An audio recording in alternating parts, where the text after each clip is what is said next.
Legislation signed into law in March by Florida Governor Rick Scott now requires a unanimous jury verdict before the death sentence can be imposed in capital murder cases. The first such trial under this new ruling is State of Florida versus Luis Toledo, accused of killing his estranged wife and her two children in 2014. Former prosecutor Joshua Wagner explains how this came about.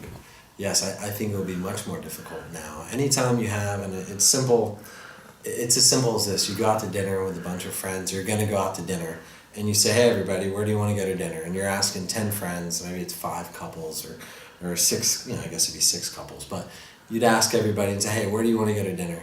Tell me how often those times is going to be one place.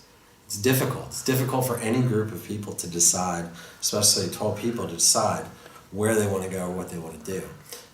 Now, when you take that into the criminal law context and you look at public policy, it really comes down to public policy, the mindset in America, where is it worse to have a guilty person go free than it is to have an innocent person die?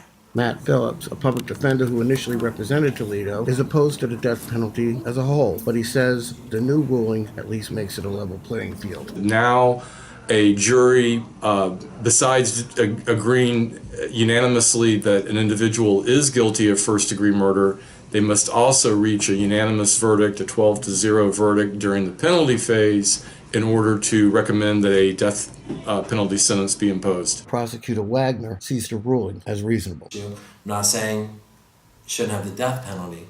It's just it should be unanimous to make sure to follow that one critical humanistic rule.